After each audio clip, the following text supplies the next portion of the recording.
یہ ہاروت اور ماروت کے بارے میں جو پبلک کے اندر مشہور ہے ہم آپ کو بتا دیتے ہیں، اور اس کا سورس بعض کتابوں کے اندر موجود ہے، لیکن محدثین نے سخت جرح کی ہوئی ہے کہ یہ واقعات مجہول راویوں نے بیان کیے ہیں۔ آپ ذرا اس بات کو سمجھ لیں، چونکہ اسلام نے دو بڑی سپر پاورز اکھاڑی تھی، رومن امپائر اور پرشین امپائر، لہٰذا کئی لوگوں نے اس وقت اسلام کے غلبے کی وجہ سے دب کے اسلام تو قبول کر لیا، لیکن بعد میں یہ ہوا کہ انہوں نے اسلام کے ساتھ اپنی دشمنی نبھائی۔ اوپر سے یعنی اسلام قبول کر لیا، اندر سے ان کے اندر جذبہ پایا جاتا تھا اسلام دشمنی کا، انہوں نے جھوٹی روایتیں گھڑنی شروع کی۔ اسی طریقے سے مجہول الحال، لاپتہ ان نون لوگوں کی روایتیں بھی چلنی شروع ہوئیں۔ محدثین نے شکر ہے پورا ایک اسماء و رجال کا علم ڈیولپ کیا، جس کے تحت بتا دیتے ہیں کہ یہ روایت اگرچہ مسند امام احمد میں لکھی ہوئی ہے، صحیح ابن حبان میں بھی موجود ہے، المستدرک للحاکم میں بھی موجود ہے، ہاروت اور ماروت سے متعلق جو قصے ہیں کو جوڑ جاڑ کے آلموسٹ وہی سٹوری بن جاتی ہے، لیکن اصول محدثین پہ زیرو سے ملٹیپلائی ہے، نہ وہ قرآن میں فٹ ان بیٹھتی ہے، نہ بخاری مسلم میں فٹ ان بیٹھتی ہے۔ ہاروت اور ماروت کا ذکر قرآن حکیم میں اللہ تعالیٰ نے سورہ البقرہ کے اندر کیا ہے۔ سورۃ البقرہ کی آیت نمبر ہے، اعوذ باللہ من الشیطان الرجیم، بسم اللہ الرحمن الرحیم، 102 ہے غالباً، جہاں پہ اللہ تعالیٰ نے اس چیز کو ایڈریس کیا۔ ہاں جی 102، اعوذ باللہ من الشیطان الرجیم، بسم اللہ الرحمن الرحیم۔ اللہ تعالیٰ یہودیوں کا ذکر کر رہا ہے کہ یہودیوں نے جب پیغمبروں کی تعلیمات کو پس پش ڈال دیا تو اس کا اینڈ رزلٹ پھر یہ ہوا کہ تعویذ دھاگوں کے پیچھے پڑ گئے۔ جب آپ وحی کی تعلیم کو پس پش ڈالتے ہیں نا، پھر جادوگروں کی تعلیمات جو شیاطین ان کو سکھاتے ہیں، کیونکہ ظاہر ہے روحانی علم کے مقابلے پہ شیطانی علم ہے، تو وہ پھر رواج پکڑتا ہے، حتیٰ کہ اندازہ کریں نقش سلمانی بھی لکھا جاتا ہے آج بھی، نقش سلمانی حضرت سلمان کی طرف، اور یہ کام یہودیوں نے سازش کی۔ یہودیوں نے کیسے سازش کی؟ انہوں نے سازش اس طرح کی کہ حضرت سلمان علیہ السلام کو اللہ تعالیٰ نے بڑے غیر معمولی معجزات دیے تھے۔ سورہ سعد پڑھ کے دیکھیں، سورہ سبا پڑھ کے دیکھیں، میرا تخت بلقیس والا کلپ دیکھیں، میں نے حضرت سلمان علیہ السلام کا تعارف کروایا، سیدنا سلمان ابن داود علیہ السلام۔ ان کو پرندوں کی بولیاں اللہ نے سکھائی تھی، ہواؤں پہ ان کی حکومت تھی، صبح اور شام کی ان کی جو ٹریولنگ ہے وہ ایک ایک مہینے کے برابر وہ تخت پہ سفر کرتے تھے، پہاڑ ان کے ساتھ تسبیحات کرتے تھے، جنات ان کے لیے مسخر تھے جو سمندروں میں غوطے لگاتے تھے، بڑی بڑی عمارتیں اور تماثیل ان کے لیے وہ کریٹ کرتے تھے۔ اتنے غیر معمولی ان کو اللہ تعالیٰ نے پاورز دی تھی سلمان علیہ السلام کو، ایسی بادشاہت نہ سلمان علیہ السلام سے پہلے کسی نے اس روئرز میں دیکھی ہے نہ قیامت تک۔ وہ تو قرآن میں بھی ذکر ہے، انہوں نے دعا کی تھی، اللہ جو تو نے مجھے دیا ہے نا میرے بعد کسی کو نہ دینا، اللہ نے ان کی دعا قبول کی ہے۔ تو اب اتنی غیر معمولی پاور تھی تو ظاہر ہے پھر شیطان نے اس کے اگینسٹ زور بھی غیر معمولی لگایا، ٹھیک ہے۔ تو حضرت سلمان علیہ السلام کے پیچھے اللہ تھا، انہوں نے شیاطین کو، جادوگروں کو، ان کو قابو کر لیا، ان سے وہ کام لیتے تھے، قرآن میں ذکر ہے، قرآن میں بس اتنا ہی ہے۔ یہ جو سورہ بقرہ کی آیت نمبر 102 ہے نا، اس کے کانٹیکسٹ میں اس کو میں بعد میں کور کرتا ہوں۔ المستدرک للحاکم میں ایک حدیث ہے صحیح سند کے ساتھ کہ عبداللہ ابن عباس کے پاس ایک بندہ آتا ہے کوفے سے، تو اس سے پوچھتے ہیں کوفے کا کیا حال ہے؟ انہوں نے کہا کوفے کا حال یہ ہے کہ کوفے کے لوگ تو یہ عقیدہ رکھتے ہیں کہ حضرت علی علیہ السلام مرے نہیں ہیں بلکہ وہ روپوش ہو گئے ہیں، ان قریب دوبارہ ظاہر ہو جائیں گے، پردہ فرما لیا۔ تو ابن عباس کو غصہ آ گیا، دیکھیں صحابہ کرام کس طرح عقیدے کی اصلاح کرتے تھے۔ انہوں نے کہا کہ اگر علی مرنے کے بعد دوبارہ دنیا میں آ جائے گا تو یہ بتاؤ کہ علی کے مرنے کے بعد اس کی وراثت کیوں تقسیم ہوئی ہے، اس کی عورتوں نے نئے نکاح کیوں کر لیے؟ اوئے ہوئے ہوئے، یہ صرف نبی کا پروٹوکول ہے کہ اس کی وفات کے بعد اس کی بیوی نکاح نہیں کر سکتی کیونکہ وہ امت کی ماں ہے، یہ نبی کا پروٹوکول ہے سورۃ الاحزاب میں، النبی اولیٰ بالمؤمنین من انفسہم وازواجہ امہاتہم. صحابہ میں تو کوئی فوت ہوتا تھا دوسرا صحابی اس کی بیوی سے شادی کر لیتا تھا. خود حضرت علی نے حضرت ابوبکر کی بیوی سے شادی کی ہے ان کی وفات کے بعد، اسما بنت امیس سے. اسی لیے محمد بن ابی بکر جو حضرت ابوبکر کے بیٹے ہیں پرورش ساری مولا علی نے کی ہے، اسی لیے جنگ جمل میں حضرت علی کے ساتھ تھے اور اما عائشہ کو سمجھاتے تھے. سیدہ عائشہ کا قاتل کون، وہ آپ میرا کلپ دیکھ لیں، اس میں نے محمد بن ابی بکر کا تعارف بھی کروایا رضی اللہ تعالیٰ عنہ علیہ السلام. تو عبداللہ ابن عباس نے جب یہ اس کو پھکی دی نا، ان کا کوفے کے لوگوں اگر علی نے مرنے کے بعد دوبارہ دنیا میں آ جانا ہے تو اس کی بیوہ بیویوں نے اور شادیاں کیوں کر لی ہیں اور اس کی وراثت کیوں تقسیم ہو گئی ہے. یہ انہوں نے پھکی دی کہ وہ فوت ہو چکے ہیں، کوئی دنیا میں واپس نہیں آ سکتا. حتیٰ کہ مسلم شریف کے مقدمے میں ہے جب کچھ تابعین کے دوران ایک بندے نے آ کے لچ تلا کہ جی جب عبداللہ ابن مسعود ہمارے پاس آئے تھے جنگ صفین کے موقع پہ تو انہوں نے ہم سے ایک حدیث بیان کی، تو وہ تابعین کہنے لگے عبداللہ ابن مسعود تو 33 ہجری میں فوت ہو گئے تھے اور جنگ صفین ہوئی ہے 37 ہجری میں، یہ اپنے مرنے کے 4 سال کے بعد عبداللہ ابن مسعود کیا قبر سے نکل کے آگے حدیث بیان کر گئے تھے؟ نا پہلے نہیں سے لوگ قبریں تو نکل دے. ہاں اس تو بعد بشکارلے بزرگ نکلنا شروع ہو گئے کہانیاں، اون بھی نہیں نکلتے اللہ فضل ایس پلیٹ فارم دی برکت، اون بھی ڈر گئے اون نہیں نکلتے، یعنی کہانیوں میں نکلتے تھے، فزیکلی تو پہلے بھی نہیں کبھی نکلے. بیچ میں تھوڑا سا پیریڈ آیا تھا، اب دوبارہ نشست ثانیہ شروع ہو چکی ہے الحمدللہ. تو عبداللہ ابن عباس رضی اللہ تعالیٰ عنہ نے کہا کہ اس طرح تو نہیں ہو سکتا، اور پھر انہوں نے کہا اے کوفے کے لوگوں تمہارا حال تو وہی ہے، تم آئے ہو عراق سے، عراق کے لوگ ہی تھے نا، بابل شہر کے رہنے والے، بابل کا نام بھی آئے گا اس میں. بابل ہم اردو میں کہہ رہے ہیں، لفظ بابل ہے، اور بیبلونیا انگلش کے اندر دنیا کی سب سے قدیم ثقافت ہے. تو یہ تم لوگ ہی تھے نا، جو تمہارے لوگوں کا تو صاحب وہی ہے جو سلمان علیہ السلام نے جب جنات کو قابو کیا تو ابن عباس نے کہا، اور ان کی وہ ساری شیطانی کتابیں جو ہیں جو ان کو شیاطین کچھ خبریں دیتے تھے فرشتوں سے چوری کر کے، تو اس میں جھوٹ ملا کے وہ پبلک کو بتاتے تھے، وہ ساری کتابیں قبضے میں لے کے نا سلمان علیہ السلام نے نا اپنے محل کے اندر دفنا دی اپنی کرسی کے نیچے. ان کا رعب تو آپ کو پتا تھا نا، قرآن میں آتا ہے کہ فوت ہونے کے کتنے عرصے بعد تک بھی جنوں کو نہیں پتا چلا تو ان کی کرسی کے نزدیک کس نے لگنا تھا. بہرحال جب یہ معاملہ حضرت سلمان علیہ السلام فوت ہو گئے، بعد میں لوگوں نے ان کی کرسی کے نیچے سے انہوں نے کہا پتہ نہیں کرسی میں کوئی ایسی طاقت ہے، وہ جب کھدائی کی تو وہ کتابیں نکل آئیں. انہوں نے کہا اچھا یہ سلمان تو جادوگر تھا، یہ جادو کی خزانے ہمارے ہاتھ لگ گئے ہیں، یہ ان کتابوں کے ذریعے وہ سارے کام کرتا تھا. ان کے ماننے والوں نے ان کو جادوگر کہہ دیا، کہتے ہیں یار جادو کے بغیر تو اتنا غیر معمولی علم ہو ہی نہیں سکتا. تو اللہ تعالیٰ نے پھر اس کی نفی کیا. پھر ابن عباس نے کہا کہ قرآن پڑھ کے دیکھو، اللہ نے سلمان علیہ السلام کو بری کیا ایسے. اور پھر انہوں نے سلمان علیہ السلام سے متعلق آیت نمبر سورۃ البقرہ کی 102 پڑھی. ابن عباس نے اعوذ باللہ من الشیطان الرجیم واتبعوا ما تتلو الشیاطین علی ملک سلیمان، اور سلمان علیہ السلام کے دور حکومت کے اندر لوگوں نے پیروی شروع کر دی شیاطین کی اوپر جو چیزیں نازل ہوتی تھیں جادوگری. وما کفر سلیمان، سلیمان نے کبھی کفر نہیں کیا. ہائے ہائے ہائے، سلمان جادوگر نہیں تھا، وہ اللہ کا پیغمبر تھا. ولیکن الشیاطین کفروا، بلکہ شیطانوں نے کفر کیا. یعلمون الناس السحر، وہ لوگوں کو جادو سکھاتے تھے.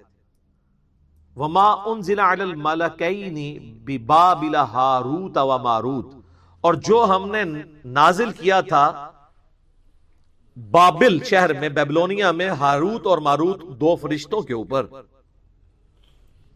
وہ بھی ایک علم تھا جو لوگوں کی آزمائش کے لیے تھا، ایک جادو کا علم، ایک وہ علم.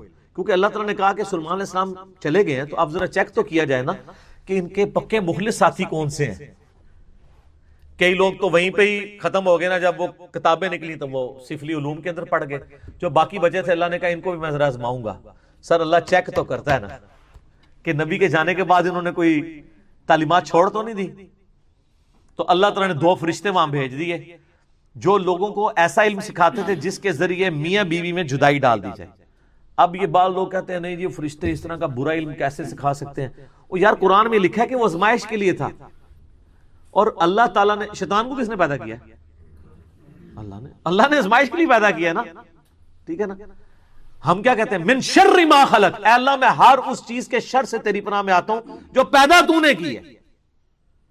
تو فرشتوں کو اللہ نے آزمائش کے لیے بھیجا ہے، انہوں نے کفر نہیں کیا تھا بلکہ آزمائش کے لیے انسانی شکل میں آئے، اللہ نے ان کو کہا، لیکن دیکھیں ساتھ وہ کلیئر کرتے تھے وما يعلمان من احد، وہ کبھی بھی کسی شخص کو وہ علم نہیں سکھاتے تھے، حتی یقولا، جب تک کہ وہ دونوں اس کو یہ نہ کہہ دیں انما نحن فتنہ، دیکھو اللہ نے ہمیں تمہاری آزمائش کے لیے بھیجا ہے، فلا تکفر، کفر نہ کرنا، ہم سے یہ علم نہ سیکھو۔ یار اس سے بڑی اور ننگی بات ہو سکتی ہے کہ فرشتہ انسانی شکل میں آئے اور وہ آ کے کہے کہ میں تمہیں ایسا علم سکھاتا ہوں جس کے ذریعے تم میاں بیوی میں جدائی کروا سکتے ہو اور کسی کی بیوی کو اپنے ساتھ لگا سکتے ہو اس سے طلاق دلوا کے، لیکن یہ کرو گے تم کفر، اور اللہ نے ہمیں تمہاری آزمائش بنایا ہے، یہ سیکھنا نہیں ہے ہم سے۔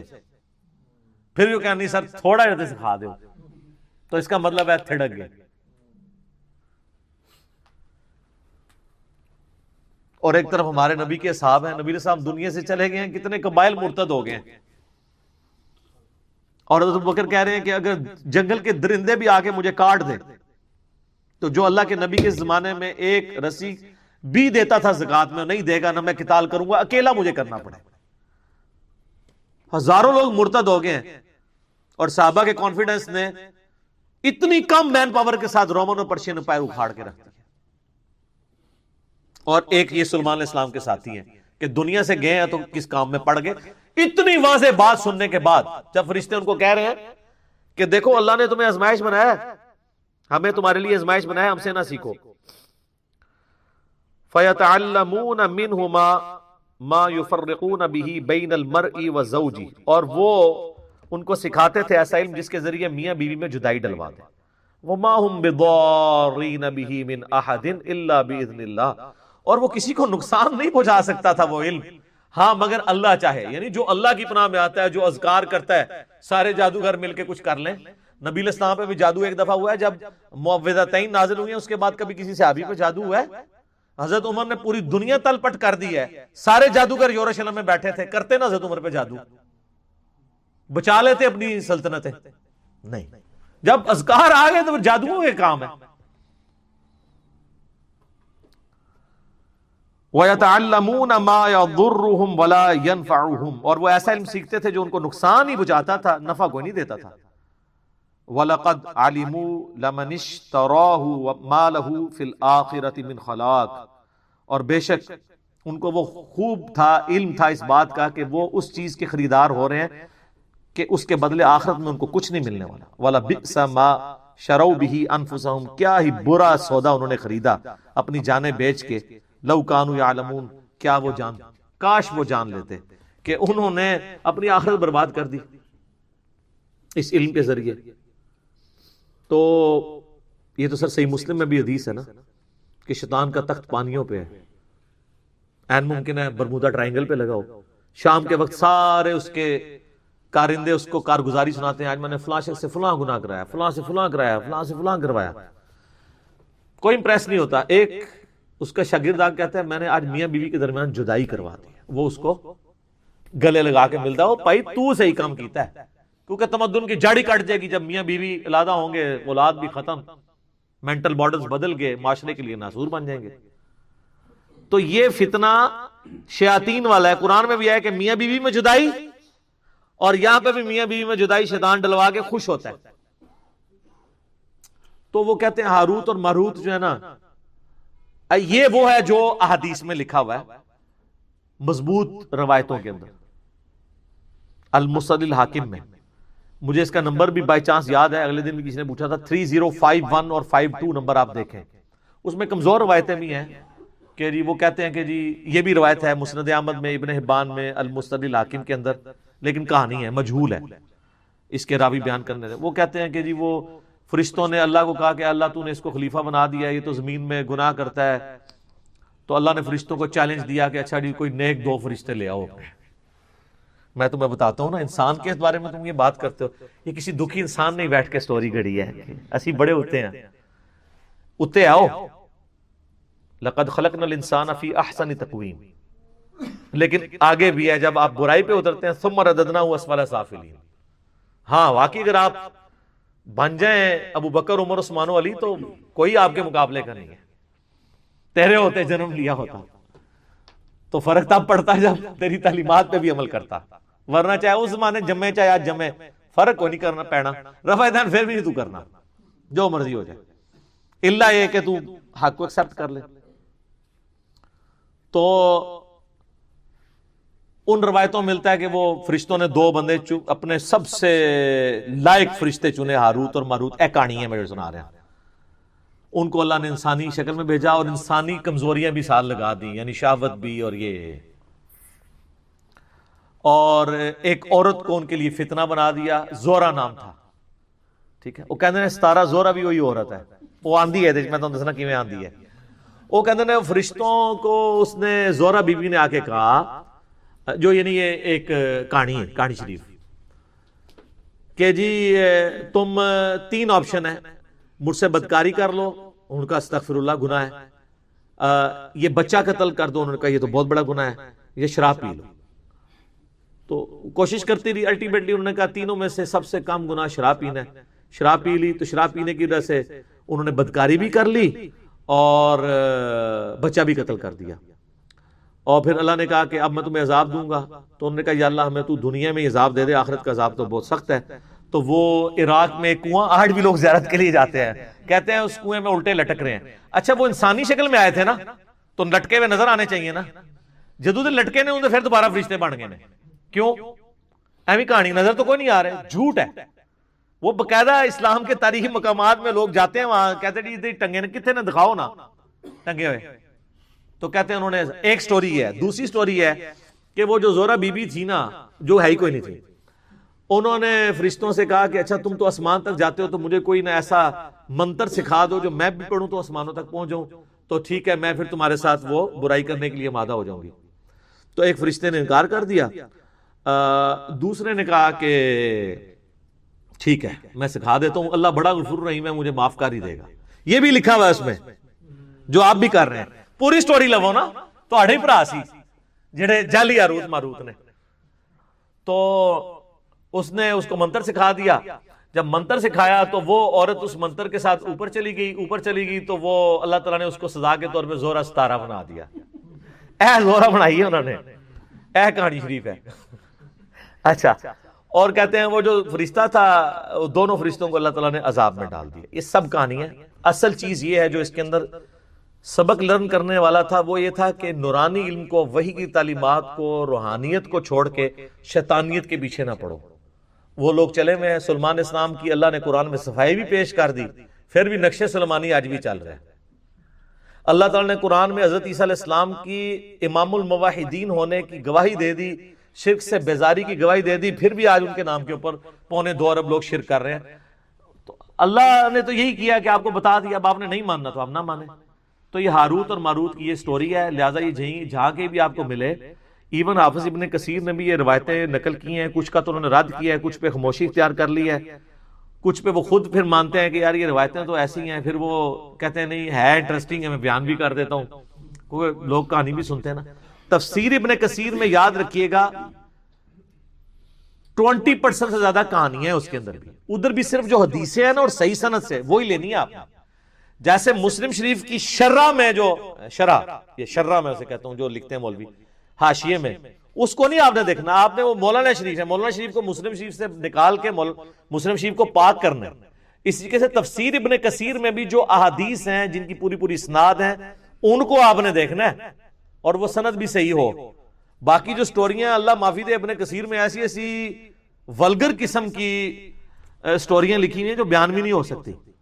تو وہ انہوں نے کہانی اسرائیلی روایات لکھ دی ہیں. میں بتا رہا ہوں نا کہ اسرائیلیات ہمارے اندر آئی ہیں. شروع میں جو نیو مسلم تھے نا, انہوں نے اسرائیلی روایات بیان بھی کی ہیں. ایسی روایات جو قرآن و سنت سے نہ ٹکراتی ہوں, ہم نہ ان کو مانتے ہیں نہ انکار کرتے ہیں, کیونکہ بخاری میں نبی علیہ السلام نے منع کیا اس سے, لیکن مانتے بھی نہیں. لیکن جو صراحتاً ٹکرا رہی ہیں انبیاء کی توہین پہ مبنی ہے, ہم جوتے کی نوک پہ رکھ کے ان کو باہر پھینکیں گے کہ انبیاء کا کریکٹر یہ نہیں ہے جو تم بیان کرتے ہو, نہ فرشتوں کا کریکٹر ہے. قرآن میں تو بار بار آیا ہے, سورہ تحریم کے اندر آیا کہ فرشتے وہی کرتے ہیں جو اللہ ان کو حکم دیتا ہے, سرتابی نہیں کرتے. اور یہاں پہ میں ضمناً عرض کر دوں ایک بات, قرآن میں 7 دفعہ آیا کہ اللہ نے فرشتوں کو حکم دیا کہ سجدہ کرو, سب فرشتوں نے حضرت آدم کو سجدہ تعظیمی کیا، عبادت والا نہیں، سوائے ابلیس کے۔ تو لوگوں کو شائبہ ہوتا ہے شاید ابلیس وہ فرشتہ تھا جو نافرمان ہے، تو ہاروت ماروت بھی ہو سکتے ہیں۔ ابلیس کا قرآن میں سورہ الجن کی آیت نمبر 50 میں آ گیا، کان من الجن ففسق عن امر ربی، ابلیس جنات میں سے تھا اس لیے اس نے اپنے رب کی نافرمانی کی، اگر وہ فرشتہ تو کبھی بھی نافرمانی نہ کرتا۔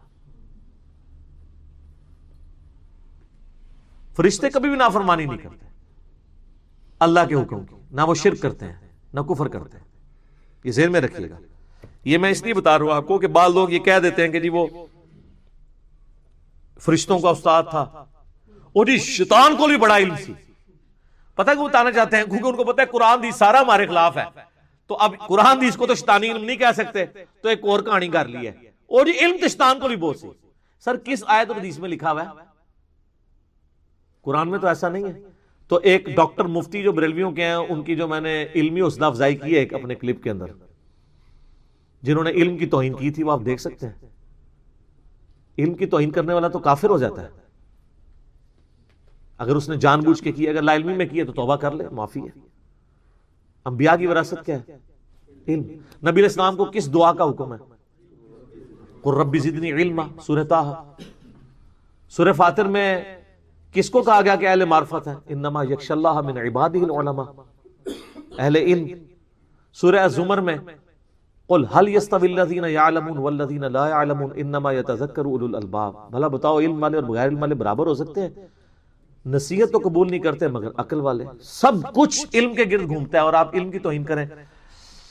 پیر نصیر الدین نصیر رحمہ اللہ تعالیٰ نے نا ان جعلی لوگوں کی مٹی پلید کی ہے، جعلی علماء اور جعلی پیروں کی۔ ویسے پیر جو اصلی بھی ہوتا ہے نا وہ بھی جعلی ہوتا ہے، کیونکہ عربی میں پے نہیں ہوتی ہے۔ تو باقی ہم چونکہ ایک ریناؤنڈ ہے چیز، خوب مٹی پلید کی ہے ایک اصلی پیر نے، پیر نصیر الدین نصیر رحمہ اللہ نے۔ انہوں نے ایک کتاب لکھی ہے، کیا شیطان عالم تھا؟ سر جو مٹی پلید کی ہے انہوں نے، جو لوگ کہتے ہیں نا شیطان علم والا تھا وہ گمراہ ہوا ہے، انہوں نے بتایا کہ شیطان کے پاس علم ہوتا نا تو کبھی گمراہ نہ ہوتا، وہ خالی عبادت گزار سی۔ اگر عالم ہوتا تو کبھی گمراہ نہ ہوتا۔ علم تو حفاظت کرتا ہے انسان کی، علم کا تقاضا یہ نہیں تھا کہ اللہ سے بحث کرتا، علم تو ہے سمعنا و اطعنا، سنا اور مانا، اکڑ آتی نہیں ہے۔ علم انسان میں عاجزی لاتا ہے، البتہ جو شخص علم کی بنیاد پہ اکڑے اس سے بدترین کوئی نہیں ہوتا، وہ بھی ہے ایک پہلو۔ سورۃ الاعراف کی آیت نمبر 175 اور 176 میں بلعام بن بعورہ کا ذکر ہے، المستدل الحاکم میں اس کانٹیکس میں حدیث ہے کہ بنی اسرائیل کا عالم تھا، دنیا کا کتا بن گیا، تو اللہ نے کہا کہ یہ کتے کی مثال بن گیا ہے۔ جیسے کتے پہ بوجھ ڈالا جائے تب بھی زبان اس کی باہر رہتی ہے، نہ ڈالا جائے تب بھی زبان ہانپتا رہتا ہے، کیونکہ دنیا کی محبت کا شکار ہو گیا علم کے باوجود، اور علم سے اس نے نفع نہیں حاصل کیا۔ جو علم سے نفع حاصل کرتے ہیں علم ان کی حفاظت کرتا ہے، اور جو علم کو شوکیس میں رکھ دیتے ہیں تو وہ قرآن میں آیا کہ ان گدھوں کی مانند ہے جن کے اوپر پیٹھ پہ کتابیں لدی ہوئی تھی۔ یہ میں کتابیں رکھتا ہوں، کہتے ہیں نہیں جی وہ تو قرآن میں مثال ہے۔ یہ سر یہ قرآن میں اس گدھے کی مثال ہے، گدھا شریف کی، کہ جو اپنے کندھے پہ اٹھاتا ہے لیکن وہ پڑھ نہیں سکتا، تو وہ گدھا شریف وہی ہیں جن کے شوکیس میں لکھے ہیں وہ پڑھتے نہیں ہیں۔ یہاں جو بیٹھے ہوئے ہیں نا وہ پڑھتے ہیں اور آپ کو بھی بتاتے ہیں کہ آپ بھی نکال کے پڑھ لیں، تو وہ گدھے کی مثال نہیں ہے، بلکہ اللہ نے ایسے اہل علم کی تو تعریف کی ہوئی ہے، کہتے ہیں نہیں گدھے کی مثال آئی ہے۔ گدھے کی مثال ان کی آئی ہے جو علم سے استفادہ نہیں کرتے، جو استفادہ کرنے والے ہیں وہ تو انما یخشی اللہ من عبادہ العلماء۔ ہاروت اور ماروت سے بات ادھر نکل گئی۔ ہاروت اور ماروت اللہ تعالیٰ کے فرشتے تھے، ان کی توہین نہ کریں، اور ان کے بارے میں یہ جھوٹا الزام لگانا یہ آپ کو گستاخی کے اندر لے جائے گا۔ توبہ کریں۔ کہانیاں ہیں، بیان ہوئی بھی ہیں، کچھ مسند احمد، صحیح ابن حبان میں، حاکم میں بھی آ گئی ہے، لیکن مجہول راویوں سے ہیں۔ صحیح بات وہ ہے جو میں نے المستدل الحاکم سے 305152 نمبر حدیث جو میں نے بیان کی ہے ابن عباس کے حوالے سے، کہ سارے جھوٹے الزامات تھے، اس کو اللہ نے کنڈیم کیا ہے کہ حضرت سلیمان علیہ السلام نے کبھی کفر و شرک کی تعلیم نہیں دی، کوئی تعویذ دھاگے نہیں کیے، وہ وہی کا علم سکھاتے تھے۔ یہ ان کے ماننے والوں نے ان کی طرف غلط باتیں منسوب کر دی ہوئی ہیں، اس میں ان کا کوئی قصور نہیں ہے۔ سلیمان علیہ السلام نے کبھی کفر نہیں کیا، وہ تو پکے موحد تھے۔ اور میں اس کانٹیکس میں ریکویسٹ کروں گا میرا تخت بلقیس والا آپ کلپ دیکھیں ضرور، اس میں میں نے سلیمان علیہ السلام کا تعارف کروایا ہے کہ کیا وہ شخصیت تھے، اللہ نے ان کو کیا کیا خوبیاں دی تھی۔ لیکن بنی اسرائیل ان کے خلاف ہو گیا، حالانکہ خود سلیمان علیہ السلام ابراہیمی تھے، ان کی اولاد میں سے تھے، لیکن جب ان کی غلطیاں ہائی لائٹ کی، جس طرح حضرت عیسیٰ علیہ السلام کے یہ خلاف ہو گئے، سلیمان علیہ السلام کے خلاف ہو گئے. پھر قرآن میں اللہ تعالیٰ نے یہ بھی فرمایا کہ ہم نے داؤد اور سلیمان کے ذریعے خود بنی اسرائیل پہ لعنت کروائی ہے. تو وہ تو ماننے کے لیے تیار ہی نہیں تھے. ان ہستیوں کو اللہ نے ان کو عزت دی، نبوت سے سرفراز فرمایا، عزت دی، کتاب نازل کی، زبور ان کے والد کے اوپر، اور جانشین بنایا ان کو. تو یہ نقشے سلمانی پھر بھی چل رہا ہے، سلمانی ٹوپی بھی چل رہی ہے، پتہ نہیں کیا کچھ چل رہا ہے سلیمان علیہ السلام کے نام کے اوپر. سب کہانی ہے سر. قرآن سے جڑیں، احادیث سے جڑیں تو آپ کو سچائی پتہ چلے گی. ٹھیک ہوگا جی. اللہ تعالیٰ سے دعا ہے جو حق بات میں نے کہی